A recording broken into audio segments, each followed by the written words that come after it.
안녕하세요. 오늘도 사연 살롱을 찾아주셔서 감사합니다. 저는 30대 여자예요. 관계가 조금은 복잡하다고 할 수 있는 친정 부모님을 두었네요. 제가 초등학생일 때부터 아빠한테는 역마살 같은 게 있었는지 집 밖으로 많이 나들곤 하셨죠. 집에 온전히 붙어 계신 적이 거의 없었고 직업도 한 가지로 정착해서 오래 일을 하지 못하는 분이셨어요. 엄마는 어떻게든 아빠를 옹호하려고 하셨던 분이었고요. 늘 가장의 무게를 지며 일을 하셨던 엄마는 공장을 전전하시다가 지인분의 소개로 반찬 가게에서 일을 시작했어요. 잘 되는 집은 아니었지만 인력이 워낙 적었다 보니까 엄마는 늘 바쁘게 일을 하셨는데 그 고되고 힘든 마음을 기댈 때가 필요하셨었나 봅니다. 그곳에 단골 손님이셨던 어떤 아저씨와 꽤 각별한 관계가 되셨어요. 엄마, 쇼핑백에 여벌 옷은 왜 챙겨가? 혹시 갈아입으려고? 저번에도 몇 번 옷을 가져갔던 것 같은데. 이거 아무것도 아니야. 그냥 혹시나 해서 챙겨가는 거야. 엄마는 그 아저씨와의 관계를 감추려고 하셨지만 제가 결국 눈치채게 되었어요. 제 여동생도 마찬가지였고요. 어느 날 아빠가 집에 오셨을 때 제 여동생이 그만 입을 놀리고 말았습니다. 아빠, 아무래도 내 생각에는 엄마가 좀 의심스러운 것 같아. 그러니까 아빠가 확인하는 게 좋을 것 같은데? 뭐? 그게 무슨 소리냐? 의심스럽다니. 어떻게 의심스럽길래? 화가 나신 아빠가 당장에 엄마와 말다툼을 벌이셨고 엄마는 외롭고 힘든 마음에 친구를 새로 사귄 거라며 진실 아닌 진실을 털어놓으셨어요. 이튿날 아빠가 아예 작정하시곤 짐을 챙겨서 집을 나가셨죠. 엄청 충격적이었죠. 원래도 두문분출하시는 분이었다고는 하지만 이미 가장의 역할을 오래전에 그만두신 분이었어도 어쨌든 아빠였으니까요. 그냥 사라지는 것과 작정하고 집을 아예 나가버리는 건 하늘과 땅 차이였어요. 그래서 여동생은 자기가 말실수를 괜히 했다며 울고불고 후회를 해댔었네요. 결국 저희 부모님께서는 그 일이 도화선이 되어서 이혼을 하셨어요. 저희 자매는 엄마가 그 아저씨와 본격적으로 만나실 거라고 남몰래 예상을 했었으나 의외의 결과가 나왔죠. 오히려 엄마는 그 아저씨와 완전히 정리를 하셨고 이혼의 후유증으로 많이 힘들어하셨네요. 제 마음도 복잡했었는지 저는 수능을 완전히 망쳤어요. 욕심 같아서는 재수를 하고 싶었으나 상황상 대학 진학을 포기하였죠. 전문대를 나올 바엔 차라리 하루빨리 돈을 벌고 싶었던 것 같아요. 원래는 공장 쪽으로 일을 알아봤었는데 신기하게도 어쩌다 보니까 제가 어느새 제가 제빵을 배우고 있었어요. 각종 자격증도 따면서 저는 제가 제빵에 진심이 되어 있었죠. 여동생은 무난한 4년제 대학에 들어갔지만 이런 곳의 특성이 뭔지 아세요? 대학 간판은 보통이면서 등록금은 콧대 높다는 거예요. 제가 버는 돈은 족족 여동생에게 갔어요. 차라리 벼룩의 간을 빼먹으라는 말이 절로 나왔었네요. 여동생은 저한테 미안해서 대학생이 되었음에도 옷 한 벌, 가방 한 개를 사지 않았어요. 이런 저희를 보면서 엄마는 결단하셨죠. 언제까지 남의 돈이나 벌어주면서 지낼 순 없겠구나. 내가 우리 딸들의 미래를 생각한다면 두려워하지 말고 내 반찬 가게를 차려야겠어. 뭐? 엄마가 그럼 사장님이 되겠다고? 우리야 엄마 실력을 아니까 그쪽으로는 걱정이 안 되는데 힘드실까 봐. 그게 무서운 거지.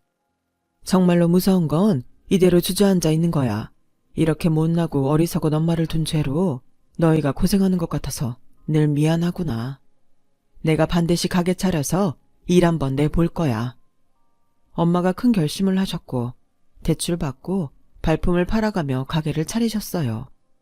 수면 시간을 극단적으로 줄여가면서까지 엄마는 반찬 가게에 모든 걸 쏟아 부으셨죠.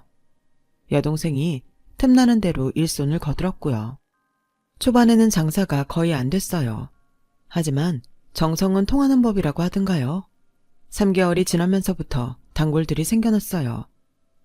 예약 주문을 하는 손님들도 생겼단다. 내가 이렇게 남한테 인정을 받는 날이 오다니. 우리 딸들에게 조금이나마 면이 선 듯 싶구나. 만약 너희 아빠도 함께였다면 분명 기뻐했겠지. 가게의 상승세에 엄마는 무척 반색하셨으나 한편으로는 아빠 생각으로 조금은 힘들어하시는 모습도 보였어요. 지나간 일에 대한 후회나 아쉬움이었겠죠. 반찬 가게의 선전으로 저는 전보다 더욱 집중하며 제 꿈을 향해 나아갔죠. 그러던 중에 만나 결혼까지 가게 된 인연이 있었어요.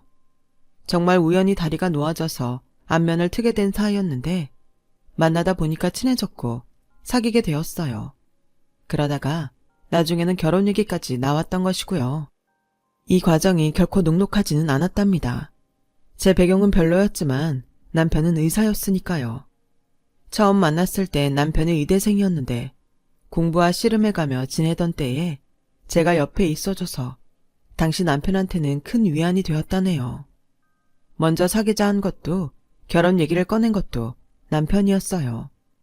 저는 서로 스펙 차이가 심한 것 같다는 생각에 부담이 들어서 제 마음을 적극적으로 표현해 본 적은 없었으나 저도 남편이 좋았죠. 그래서 청혼 얘기도 받아들였어요. 그런데 오빠네 어머님께서 내 얘기를 듣더니 별로 탐탁치 않아 하셨다면서. 결혼 반대하실 텐데 정말 괜찮겠어? 우리 엄마는 내 말이라면 꿈뻑 죽는 사람이야. 걱정하지 마. 왠지 찜찜하긴 했으나 남편이 장담을 하는 모습에 알겠다고 했어요. 저도 엄마에게 결혼 얘기를 꺼냈죠. 네가 기어이 그 의사된 남자친구랑 결혼을 하겠다고? 엄마는 왠지 내키지 않아 하시는 듯 했어요. 제가 그 이유를 여쭤보니까 역시나 제 짐작대로였죠. 상대 집안이 저희보다 훨씬 형편이 좋은 데다가 의사인 장남을 웬만한 여자에게는 갖다 붙이지 않을 거라는 게 엄마의 생각이었어요. 그래서 저도 하는 수 없이 안 그래도 이미 그쪽 부모님이 저를 별로라고 생각해 왔다는 걸 털어놓았죠. 그럼에도 제가 이 결혼을 꼭 하고 싶다는 생각까지도 말이에요. 내가 결혼해서 눈칫밥 먹고 살게 된다고 해도 나는 꼭 결혼하고 싶어. 제가 눈물까지 글썽이는 모습에 엄마는 끝내 결혼을 허락해 주셨어요. 그리고 며칠 뒤 저는 시어머니로부터 연락을 받았어요. 물론 저희 엄마를 뵙고 싶단 게 본론이었죠. 두 분이 이혼하셔서 어차피 아버지는 안 계시잖아. 어머니 쪽만 배워야지. 맞는 사실인데 그때 시어머니께서 그렇게 말씀하실 때 왠지 제 마음이 싸했었네요. 저는 엄마를 시어머니와 독대하게 만들 순 없어서 같이 배웠어요. 반찬가게에 가까운 카페였죠. 그런데 자리가 무르익다 보니까 어느새 두 분만 치열하게 대화를 하셨고 저는 뒷전으로 밀려난 상태가 되었어요. 저희 아들이 하도 결혼하고 싶다고 노래를 불러대니까 저희 남편도 슬슬 마음을 바꾸고는 있는데요. 그렇다고 해서 안심하고 계실까봐 제가 걱정이 돼서 직접 찾아뵙게 됐어요. 저는 하여간에 이 결혼은 결사 반대라고 못을 채차 받고 싶네요. 시어머니께서 그때부터 본론을 꺼내드셨는데 제가 뭐라고 반박하려 하자 옆에서 엄마가 저를 말리셨어요. 눈빛에서 너는 아무 말 않고 가만히 있어라 는 의미가 전달되어 왔죠. 제가 저희 딸애한테서 들은 이야기가 있기 때문에 이 결혼을 진작 반대하고 계신다는 그 입장을 알고는 있습니다만 그 이유를 제가 따로 여쭈어도 될까요? 이 이유를 따로 알려드려야만 아실 수 있나 보죠? 저희 쪽이 너무 손해보는 결혼이니까 그렇죠. 저희 아들은 무려 의사인데 그쪽 따님은 빵이나 만들고 있잖아요. 그것도 고졸 신분으로. 애들이 좋다는데 저희가 설왕설래해봤자 무슨 소용이 있나요? 어엿한 사회인들이고 엄연한 성인들입니다. 자기들 의지대로 결혼할 수 있는 저희 자식들이잖아요. 그 생각을 저희가 먼저 존중해주는 게 옳죠. 이보세요. 저는 말이죠. 고작 고졸 며느리를 보기 위해서 제 아들을 귀한 의사로 키워낸 게 아니에요. 사귀는 것까진 자기들 마음대로 하라 그래요. 하지만 결혼은 아니죠. 저는 딸애가 원하는 길이라면 응원해주고 싶어요. 딸애는 지금 자기 일에 자부심을 가지고 열심히 하는 중이고요. 실력도 있어요. 고졸이라고 섣불리 얕잡아보지 말아주세요. 제가 허심탄회하게 그런 말씀을 드려볼게요. 저는 이왕이면 며느리 덕을 보는 시어머니가 되고 싶어요. 내 아들 그렇게 잘 키워놨으니 그 정도 호사는 누려도 된다고 생각하거든요. 그런데 저희 집안보다 형편이 기우는 집안의 장녀라니, 고졸이라니 제가 안 속상하겠어요? 아시겠지만 저는 반찬 가게를 운영 중에 있는데요. 매일 잘 될 수가 없기 때문에 때로는 힘들기도 하지만 잘 벌어 먹고 사는 것은 사실입니다. 금전적으로 현재 전혀 어렵지 않고요. 저는 사위 덕 보려는 욕심이 조금도 없습니다. 제 생각은 이러하니 며느리로 호사를 누리고 싶어 하시는 그 마음을 조금은 눌러주실 수 없을까요? 딸애를 아끼고 위하는 마음으로 이러는 저의 심정도 헤아려 주세요. 아니, 뭐 그렇게까지 말씀을. 엄마는 낯빛 하나 안 바꾸신 채로 차분하게 말씀을 이어가셨고 결국 시어머니께서는 할 말을 잃어버리셨죠. 저는 엄마 옆에서 내내 울음을 참느라 힘이 들었어요. 입을 떼는 순간 눈물이 나올 것 같아서 차마 대화에 끼어들지도 못한 채 그렇게 있었네요. 결국 시어머니께서는 소득 없이 일어나셨고 저를 흘끗 보시면서 안 그렇게들 생겨가지고 키가 참 세네. 이런 말씀을 남기신 채 자리를 뜨셨답니다. 그건 패배 선언이었어요. 왜냐하면 그 이후로 빠르게 결혼이 진행되었거든요. 엄마, 정말 고마워요. 앞으로 잘 살게. 제가 욕심낸 결혼 때문에 엄마가 고생하신 것 같아서 마음이 쓰라렸어요. 그러나 당시에는 솔직히 말해서 설렘과 행복이 더 앞섰던 게 사실이네요. 해냈다라는 생각만 컸었으니까요. 시어머니께서는 끝까지 저를 당신의 며느리로 들이기 싫어하셨으나 남편이 워낙 완강했기 때문에 결국 결혼이 성사됐어요. 시아버지께서는 크게 관여를 안 하고 싶어 하셨고요. 신혼집은 남편의 병원이랑 제 직장의 동선을 고려해서 전셋집으로 구했어요. 친정이나 시댁하고는 거리가 좀 됐고요. 근데 공교롭게도 엄마의 반찬 가게가 시댁이랑 별로 멀지 않은 거리였더군요. 저는 결혼하고 난 뒤에 직장에서 더욱 바빠졌으나 집안일엔 소홀하지 않았어요. 작업장을 청결하게 하는 습관을 들여서 그런지 바쁘고 피곤한 와중에도 늘 신혼집을 깨끗하게 관리하였어요. 부엌이며 화장실까지 싹 다 물때 하나 끼는 법이 없었죠. 반면에 남편은 워낙 병원 일로 바쁜 사람이었고 집에서는 오롯이 피로를 푸는 것에만 집중하였으므로 집안일에는 일체 손 하나 까딱 안 했고요. 잠만 잘 자고 밥만 잘 먹으면 됐었죠. 어쨌든 저희끼리 잘 살고 있으니까 저는 그걸로 다 된 줄 알았어요. 하지만 시어머니라는 존재가 있었죠. 도대체 저녁 식사 시간을 못 맞춘다는 게 말이나 되니? 어머님, 제가 근무 시간이 현재 고정이 아니라서요. 그리고 내일 같은 경우에는 새벽 일찍 출근을 해야 해서 오늘은 저녁 8시 전에 잘 예정이에요. 얘가 지난번에도 그 핑계 대더니 오늘도 똑같은 소리를 하는구나. 잠깐, 그러면 너는 내 아들 내팽개치고 너 하고 싶은 일 따라서 계속 그렇게 지내고 있었다는 얘기야? 새벽에도 사람 자고 있는데 막 출근 준비하고? 새벽 도중에 나갈 때는 제가 씻는 것도 정말 조심해서 조용히 씻고 출근해요. 충분히 신경 쓰고 있습니다. 말하는 소리 들어보니까 영 못 믿어온데 너 혹시 내 아들 밥도 매번 안 차려주는 거니? 냉장고에 반찬이 항상 많아요. 저희 친정 엄마께서 반찬 가게를 하시잖아요. 거기서 요즘에는 반찬 받아서 먹는지라 저희 잘 먹고 있습니다. 어쩜 반찬을 한꺼번에 장만에다가 내 아들 보고 알아서 처먹으라고 하면 다니?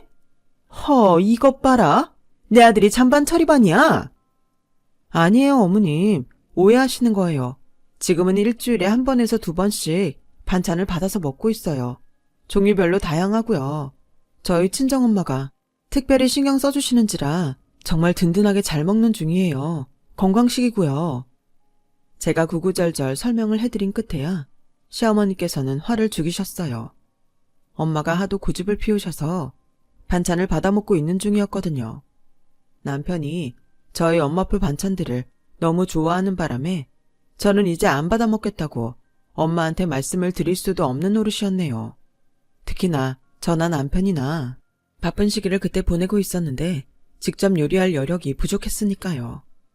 그 후로 시어머니께서 저한테 엄마의 반찬 가게에 대해서 물어보셨고 저는 성의껏 답변을 해드렸었죠.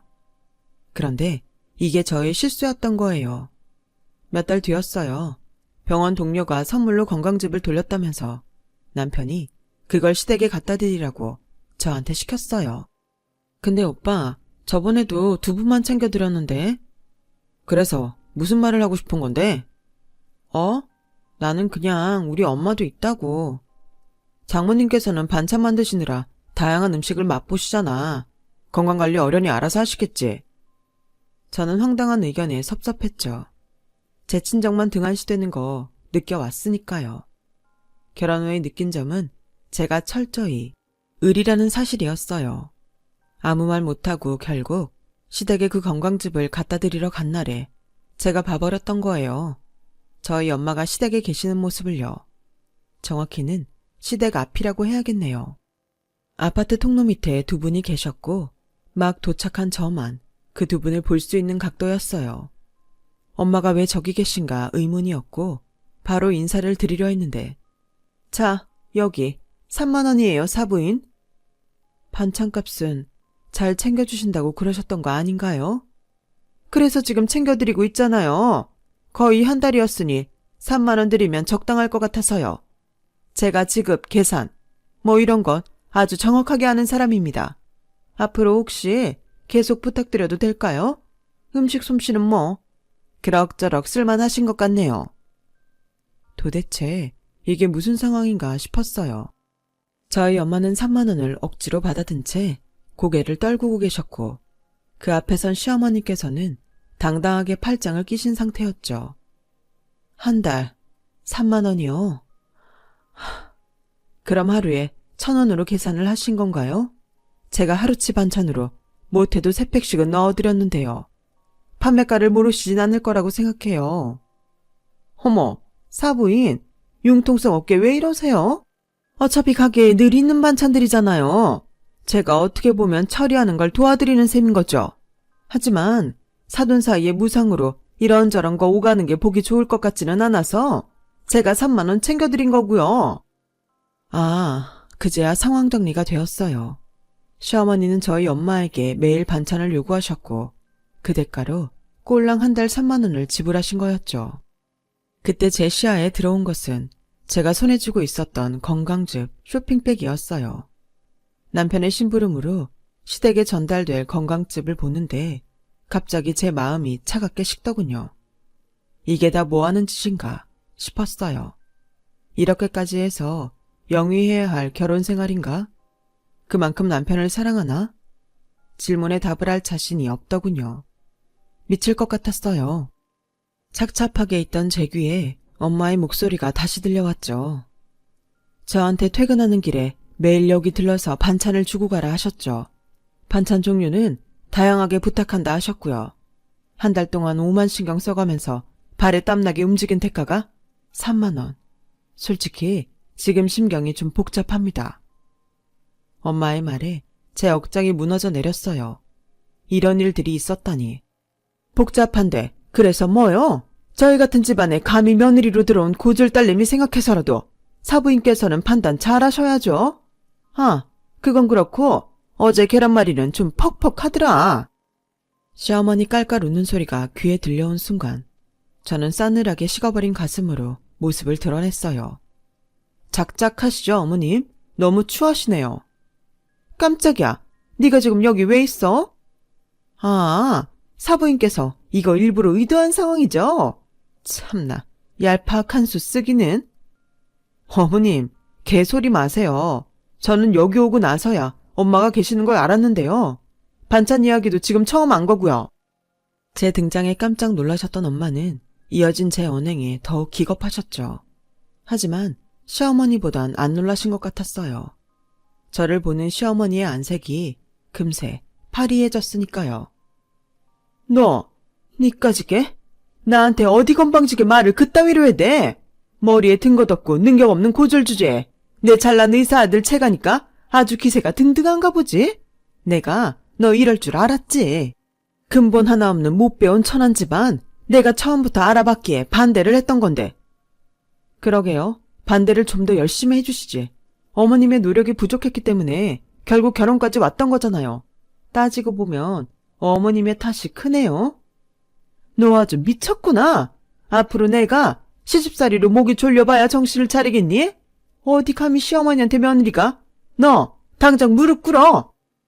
제가 왜요? 나 이제 그쪽 며느리 안 할 건데? 그쪽은 이제 내 시어머니 아니야.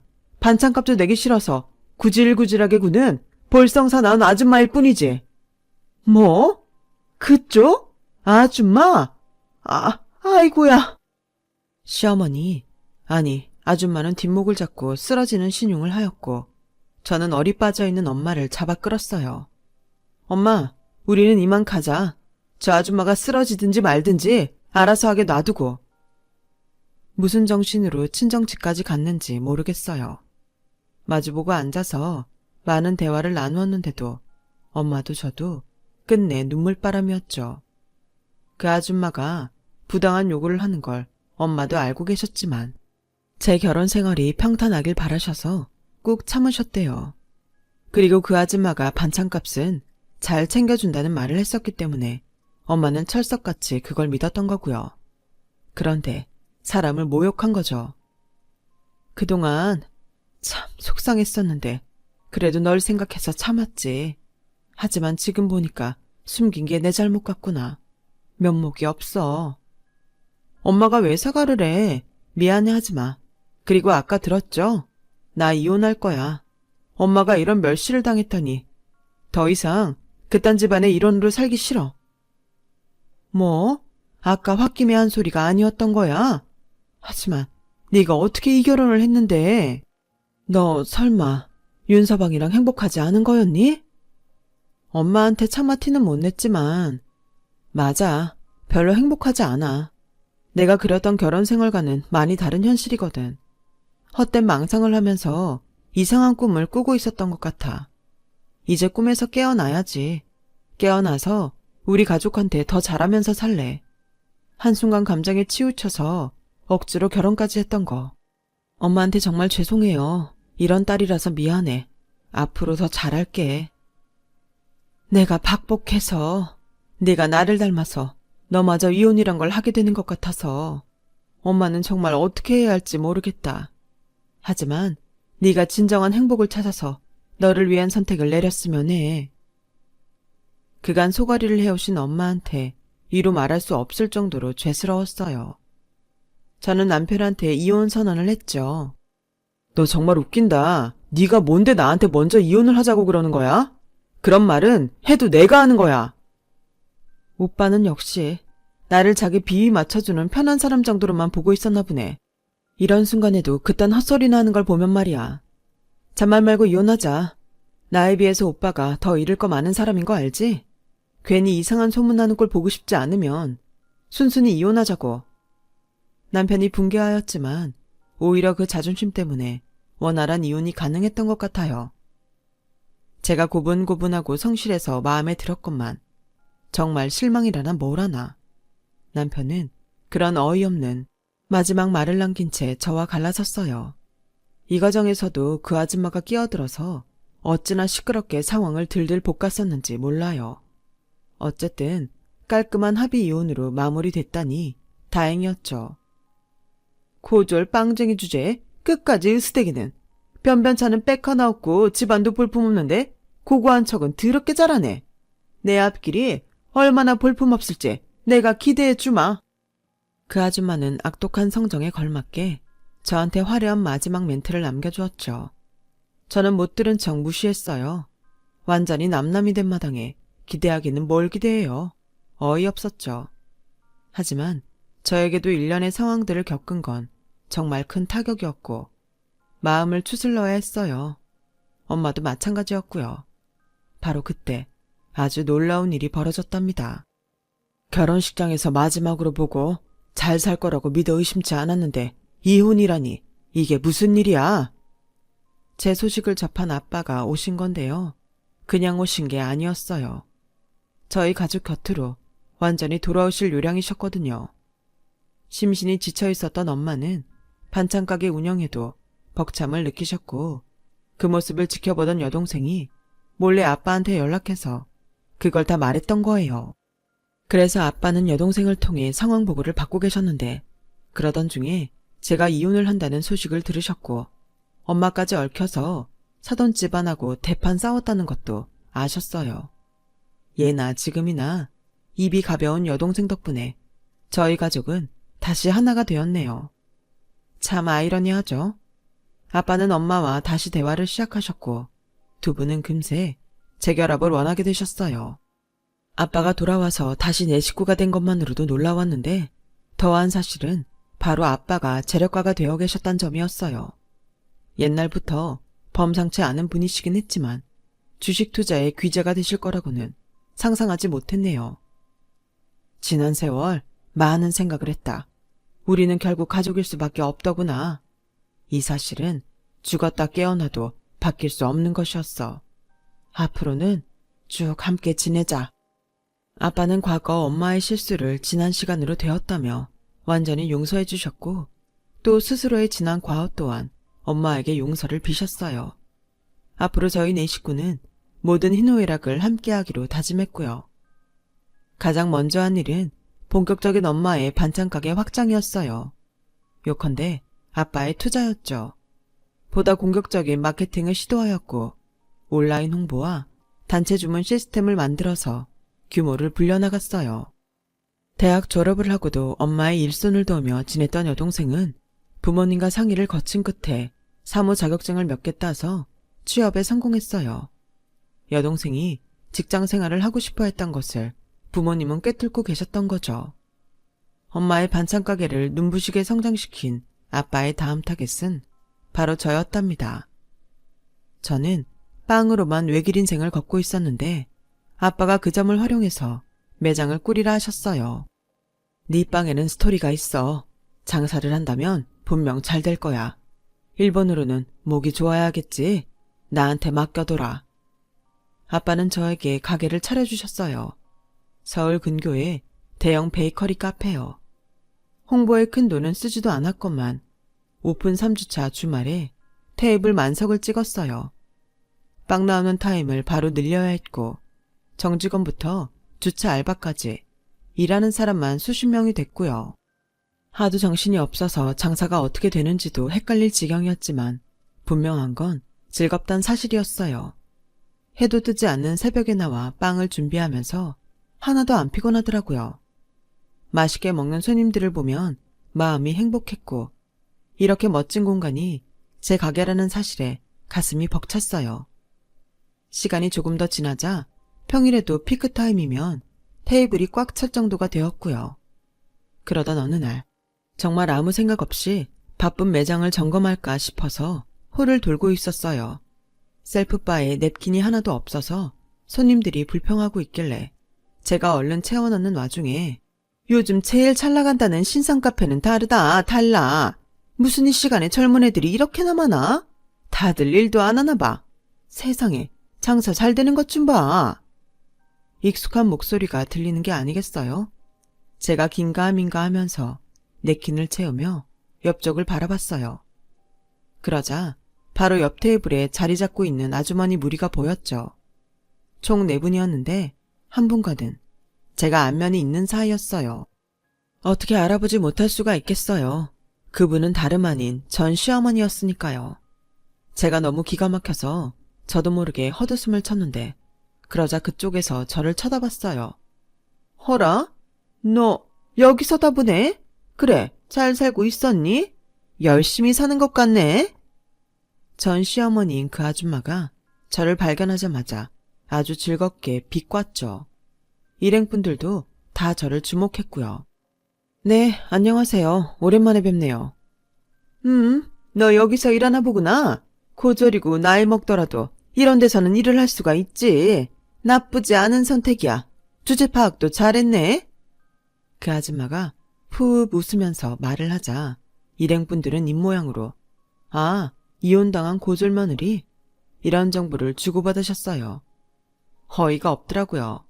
거기에 멈추지 않고 그 아줌마는 저한테 직원 아니고 혹시 알바인 건 아니지? 그러면 너무 쪽팔린 건데? 이런 질문을 하며 웃음을 참는 표정을 지었죠. 열받은 제가 냅킨 봉지를 쥐고 그 아줌마를 향해 돌아서려던 순간 사장님 죄송해요. 냅킨 아까 채운다는 걸 깜빡했습니다. 홀을 둘러 나온 직원이 저를 발견하고는 꾸벅 인사를 했어요. 저한테서 냅킨을 받아들곤 재차 죄송하다고 그랬죠. 저는 그 직원에게 냅킨 봉지를 건네면서 아줌마를 쳐다봤어요. 일동 전체 얼음이 되어선 넋이 나가 있었어요. 사장? 에이 설마 네가 여기 사장? 잘 들어놓으시군. 무슨 설마 같은 타령을 하세요? 네, 제가 사장인데요. 아줌마는 얼굴까지 금세 창백해졌어요. 아니 그럴 리가?